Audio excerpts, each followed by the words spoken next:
Bismillahirrahmanirrahim. Assalamualaikum warahmatullahi wabarakatuh. Alhamdulillahilladzi an'ama 'alaina bi ni'matil iman wal islam. Wassalatu wassalamu ala sayyidil abrar Muhammadin sallallahu alaihi wasallam wa ala alihi wa ashabihi wa man tabi'ahum bi ihsanin ila yaumiddin, amma ba'd. Hadirin wal hadirat yang dirahmati oleh Allah Subhanahu wa taala. Alhamdulillah, pada kesempatan ini kita kembali dipertemukan oleh Allah Subhanahu wa taala untuk melanjutkan kajian kita pada acara kajian Thaqafah, yang mana pada pertemuan sebelumnya kita telah membahas masalah Thaqafah Islamiyah. Maka insyaallah pada kesempatan kali ini yang akan menjadi pembahasan kita, yang akan menjadi subtema kita pada kesempatan kali ini adalah pembagian Thaqafah Islamiyah. Pada pertemuan yang lalu kita telah membahas bahwasanya sebagai seorang muslim kita harus memperhatikan Thaqafah yang kita miliki.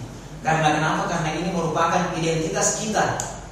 Makanya sebagai seorang muslim yang paling pertama yang harus kita pelajari adalah Thaqafah kita, adalah Thaqafah Islam itu sendiri, adalah As-Thaqafatu Al-Islamiyah. Karena sifatnya khusus, makanya dalam belajar seharusnya Thaqafah Islam ini dulu yang dipelajari, kemudian pindah kepada Thaqafah yang lain. Makanya sama seperti pada beberapa pertemuan sebelumnya, kita telah membahas bahwasanya ulama ketika mereka belajar, maka yang paling pertama dipelajari adalah menghafal Al-Quran dan hadis, kemudian bahasa Arab, kemudian tauhid, kemudian syariah.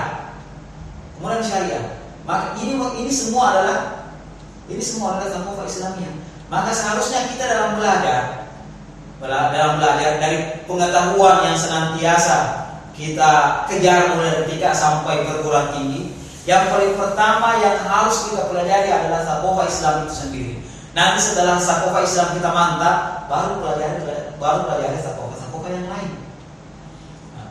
Karena kenapa? Karena percuma saja ada orang misalnya yang sampai doktor, ada yang sampai profesor dan sebagainya, akan tetapi biar tata cara salat, tata cara berwudu, tata cara mandi dan lain sebagainya, hal-hal yang sifatnya mendasar tidak diketahui secara pasti.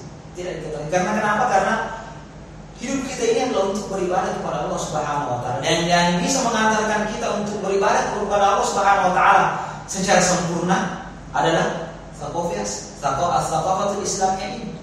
Makanya ini sebenarnya yang harus kita kejar dulu. Karena apabila kita mempelajari sesuatu, biasanya yang khas dulu yang kita pelajari, baru yang sifatnya umum. Yang khas dulu, baru yang umum. Karena kenapa? Karena apabila kita telah mengetahui Thaqafah Islamiyah kita, Thaqafatul Islamiyah kita, maka kita sudah bisa memberikan penilaian terhadap yang lain. Bukan justru kita orang Islam, akan tetapi menjadikan standar pemikiran kita Thaqafah yang lain untuk menilai Thaqafah Islam itu sendiri.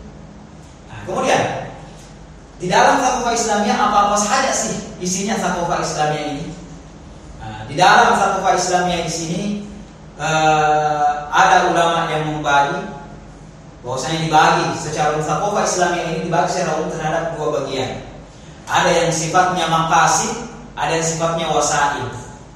Apa itu maqasid dan apa itu wasail? Ada sifatnya Thaqafah Islamiyah ini, ada sifatnya maqasid yang harus dimiliki oleh semua orang, dan ada yang sifatnya wasail, dan ada sifatnya cuma sarana supaya kita lebih memahami Thaqafah Islamiyah yang sifatnya maqasid. Jadi ada yang maqasid dan ada yang wasail. Yang mana saja termasuk dalam maqasid dan wasail? Di sini ulama membagi yang masuk dalam maqasid di sini adalah Thaqafah Islamiyah yang ada hubungannya dengan perbuatan keseharian kita, dengan perbuatan kita sehari-hari. Seperti apa? Jadi ulama membagi bahwasanya di dalam ilmu maqasid itu ada 3. Yang pertama adalah ilmu tauhid, yang membahas tentang masalah ketauhidan. Kemudian ilmu syariah atau fikih, dan yang ketiga adalah ilmu yang mempelajari tentang akhlak. Jadi tauhid atau iman, kemudian syariah atau fikih, dan yang terakhir adalah akhlak. Ini yang perlu kita ketahui. Dan hukumnya mempelajari daripada Thaqafah Islamiyah yang sifatnya maqasid adalah fardhu ain. Fardhu ain, wajib bagi tiap-tiap orang untuk mengetahui semua hal-hal yang dari Thaqafah Islamiyah ini yang sifatnya maqasid. Karena kenapa? Karena ini sangat berkaitan dengan perbuatan kita sehari-hari. Nah, makanya ketika kita diinginkan untuk menjadi seorang muslim yang sempurna, seorang muslim sejati, maka yang ditampakkan adalah ketiga hal ini.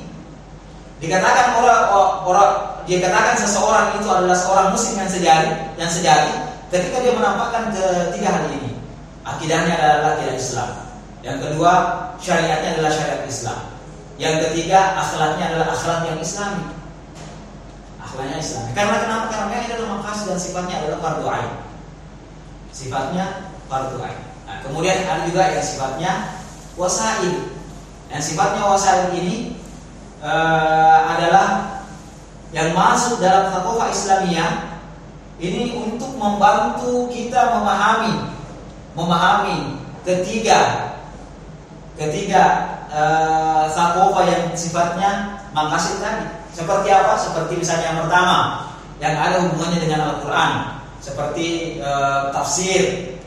Begitu pula ulumul Quran. Yang kedua yang ada hubungannya dengan hadis, seperti mempelajari hadis, mutunul hadis, matan-matan hadis atau syarah-syarah hadis. Yang keempat adalah mustalahul hadis, ilmunya ilmu hadis. Nah, kemudian yang kelima adalah yang ada kaitannya dengan sejarah Islam. Ini juga perlu kita tahu. Karena kenapa? Karena Islam tidak bisa pemahaman tentang masalah syariah, masalah keimanan dan akhlak tidak bisa juga dipisahkan dari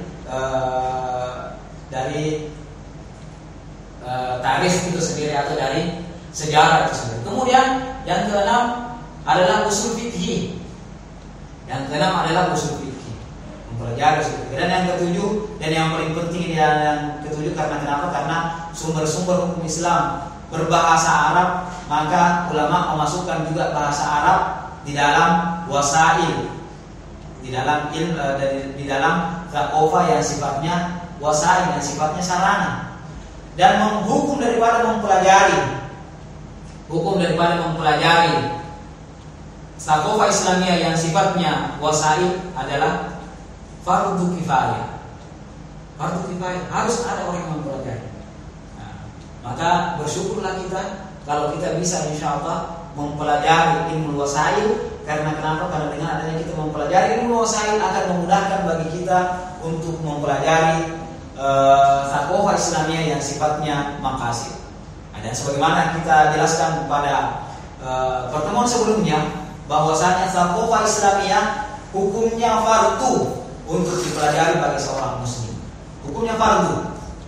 Nah, dan di sini kita bagi dua lagi, ada fardu ain yang sifatnya maqasid, yang sifatnya dimaksudkan. Karena kita harus memaksudkan memang untuk mempelajari hal tersebut, karena hal tersebut sangat berkaitan dengan kehidupan keseharian kita. Nah, dan ada yang sifatnya wasail, yang sifatnya wasail ini hukum mempelajarinya adalah fardu kifayah. Semuanya adalah fardu, sebagaimana tadi yang jelaskan bahwasanya taqwa Islamiyah kita pelajari adalah fardu kifayah.